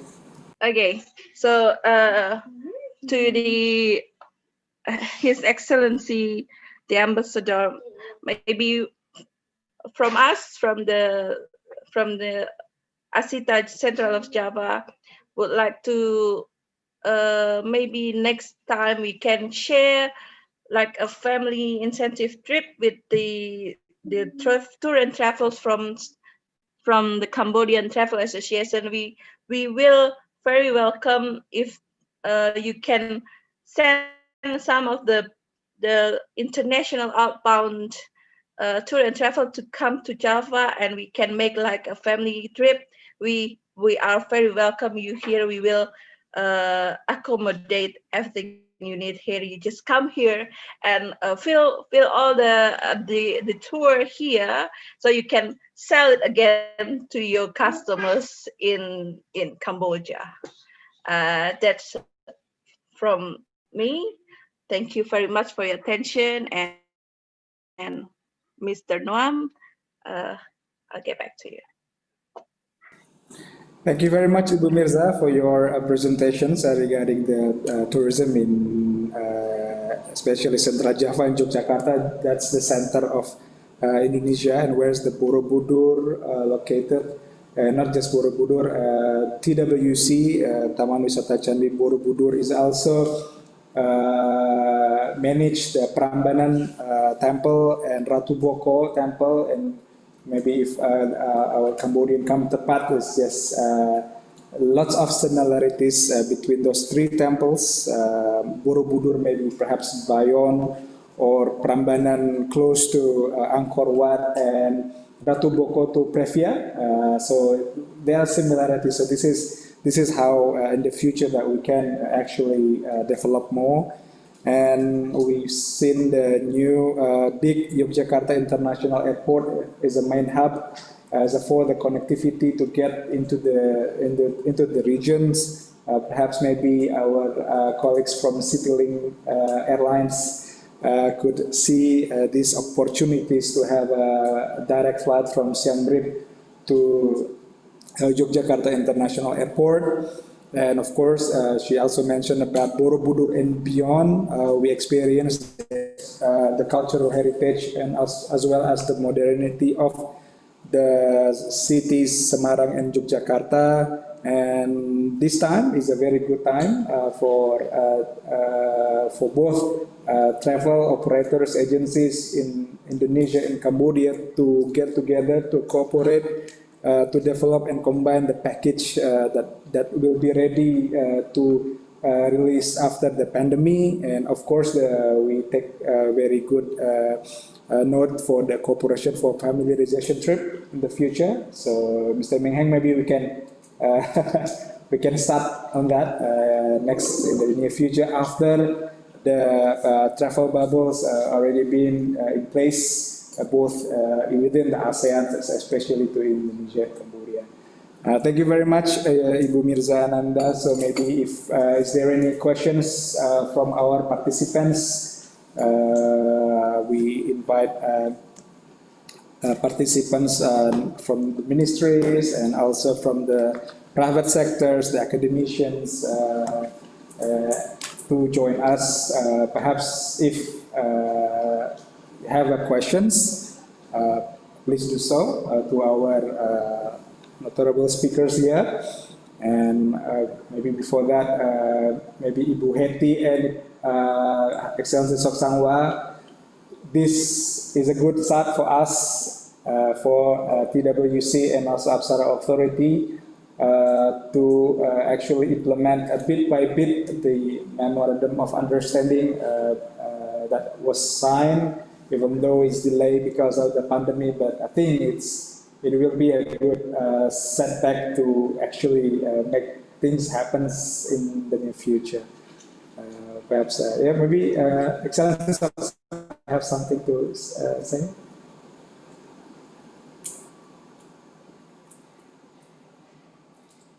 Or maybe Ibu Heti, are you there? So yeah, one of the things that we could start perhaps exchange kind of miniature of Angkor and Borobudur in the destination's place, and perhaps we can develop some kind of film together. How to Ibu Heti show us those lampions when during the Waisak that was happening in the Borobudur, and perhaps we can also have some narrations to that to Angkor, and it will be a good start. We make something visual first, and then we will wait and see and how it develops. So maybe you have an insight more, Excellencies of someone. Thank you very much, Noam. I think definitely it's a great proposition in terms of having a common promotions. As I mentioned earlier, I think there's different way, on how we could actually help each other in terms of promoting domestic visitors from Cambodia to Borobudur, or from Borobudur to Cambodia. From the miniatures is one thing, but maybe another thing which is maybe easier and also explicative is information panel photos. We do have like spot photos that represent all the activity in the park. And I do believe it's the same thing back in Borobudur, and we do have spaces. We do have spaces where we could actually display this photo of the temple of Borobudur, and then we can do events. For sure, we can maybe invite ambassador, to come to integrate these small expositions, even performances if it's permitted, and the same thing to us. Looking in terms of maybe having photos also back in there, and having maybe a farm trip as mentioned by Z Mirza earlier, and as well as a colleagues from either ministry or Qatar, to have events to promote Cambodia back in Borobudur, because obviously visitors in the region, so people understanding about the value of Borobudur might also want to understand the value about Angkor. And the same thing, people understand the value about Angkor might want to see also what's the connection between these the two sides, right? So this expo will allow a first culturally being closer among our two sites, but also to encourage traveling in the same time. But of course, this at the condition that air transportation, that aviation would actually be flying again. We are in a very challenging time because COVID is something we have never planned for, something we have never been through.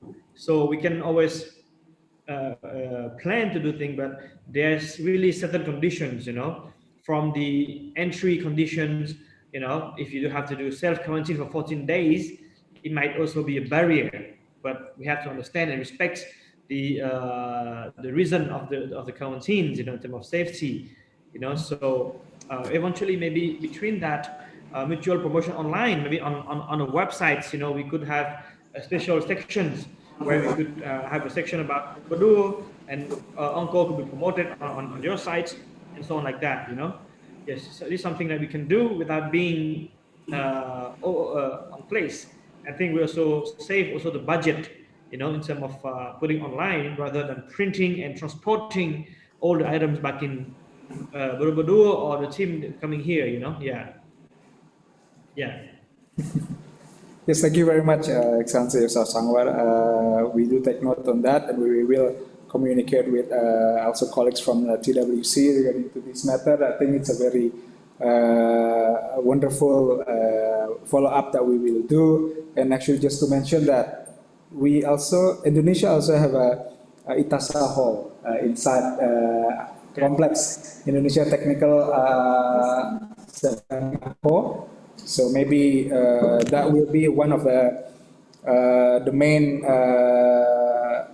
venue for maybe perhaps to promote both sites, and maybe if you have information for us, especially to Ambassador, if you would like to relocate or just stay there, that we could actually make some renovation to make it some beautifully inside the Angkor. So maybe we have further information in terms of those sites, perhaps.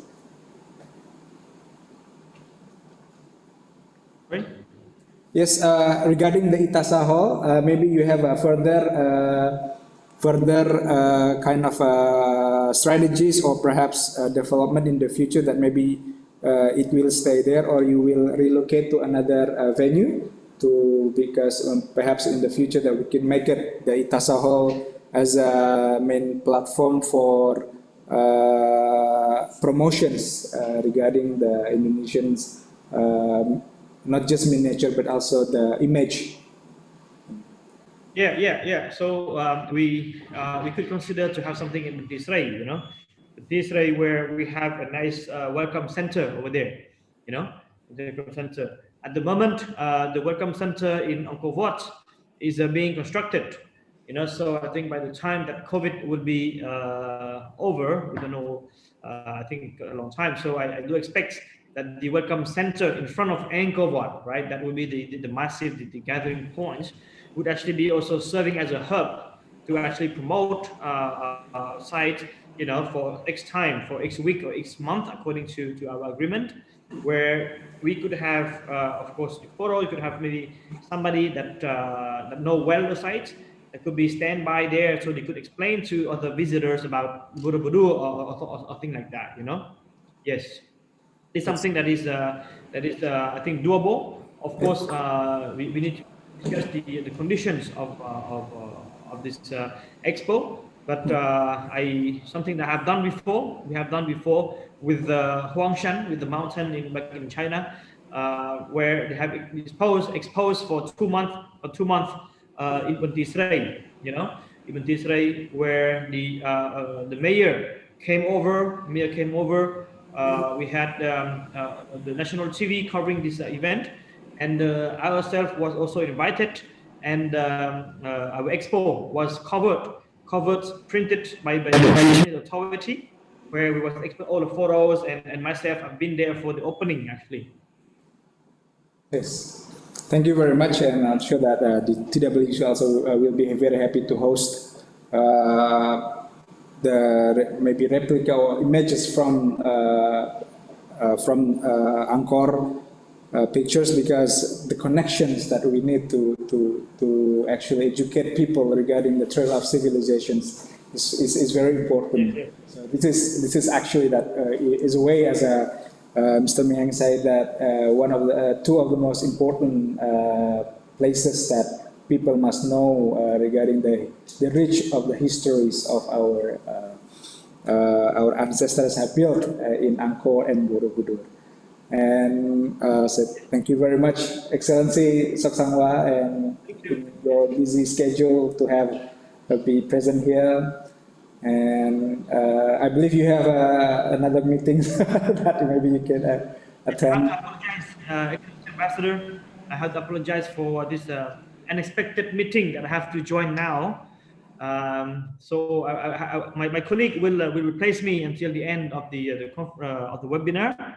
But I would like to thank you once again, Ambassador, the Embassy of Indonesia, my colleagues from Ministry of Tourism, and my brother from the Qatar, and of course my colleague from Borobudur for this today meeting. It is very good to have your news, and then we hope that we can collaborate as soon as the COVID is over, and between that we will find for more ideas. Yes. Thank you, Safar. Thank you very much. Really valuable contribution from you. We will continue our cooperation, and hopefully both sides could establish the more good cooperation and collaboration for the benefit of two countries. Thank you very much, sir. Thank you very much. Thank you very much. Excellency Saksangwal. So perhaps Mr. Meng Heng and Ibu Mirza, maybe perhaps in the next future, we can actually develop the familiarization trip from Cambodia to Yogyakarta and also to Central Java, so we can make it happen if the travel bubbles prepared by ASEAN and also our both the Ministry of Tourism and Ministry of Tourism and Creative Economy of the Republic of Indonesia could make this happen. It will be a very good opportunity. Of course, how to implement it with the safest health protocols. Yes. Thank you so much, and also perhaps Ibu, thank you very much for your time. I know that it's very valuable for all of us here. So I think it is actually how this objective of the webinar here is how to preserve of its natural cultural assets of both Borobudur and Angkor in the long runs, and how it is catalyze the benefits for the country's revenue in Indonesia and Cambodia's revenue, as well as to enhance the local economy and residents living in surrounding areas, as Ibu Herawati and also previously Pak Saksangwal, Excellency Saksangwal also mentions, as well as the strive for survive as ambassadors said to struggle during the coronavirus pandemic and post-pandemic. So if there's is there any comments from maybe Ibu, or if not, it's okay. And Mr. Meng Heng, is any comments from your side? I'm good. Good. I think we just have to work with Asita later on. Yes. Yeah. That's excellent. So maybe His Excellency Hoifira have comments?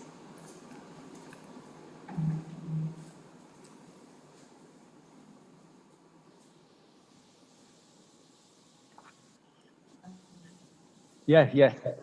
Thank you, Mr. Yeah, of course, we join our comment together, and I find out it's quite important webinar, and to understand deeply how the operation and the management of the Borobudur and Angkor Wat during this pandemic time. It's quite important to bring for our topic, and I sincerely appreciate and thank you very much, Embassy of the Republic of Indonesia to the King of Cambodia for this important initiative. Yes, of course, I also in concurrent with the view of our colleague regarding the farm trips and the strive for survival without waiting, and we have to keep very strictly on the healthy protocol, how to recover tourism in the way that preventing the disease and keep the healthy protocol, and for restart tourism without waiting. And of course, we have a lot of strategy in the country and the regional level to survive and to recover the pandemic. And of course, having known that Cambodia and Indonesia have very good and close cooperation, we have a lot of MOU agreement together in terms of tourism sector between the two countries. And having heard that you are also strengthening very close cooperation between Angkor and Borobudur. Yeah, of course, I also in a concurrent with the initiative of the flight. And another one important, I also could suggest during this time, you could do the online promotion of the two World Heritage for public and for travelers all over the world to know deeply of our strengthening and promotion online of the two World Heritage Angkor and Borobudur. So thank you, Excellency, ladies and gentlemen. Thank you very much. So we can conclude the webinar sessions here. So thank you very much. We will follow up the discussion that been happening today, not just between the TWC and Angkor, as well as the Ministry, both Ministry of Tourism, Indonesia and Cambodia, and also between Jata and Asita. So this is three kind of cooperations that we discussed in one webinar sessions. So thank you very much for your comments, feedbacks, presentations, and ideas that how we develop our bilateral cooperations in the tourism sector. So we hope that this is not the first time and the last time. So it's not the last time, but we will have some kind of other discussions further on. So thank you very much once again. Thank you. Punchan, terima kasih banyak. Selamat sore. Thank you very much. Good afternoon. Okay. Bye-bye.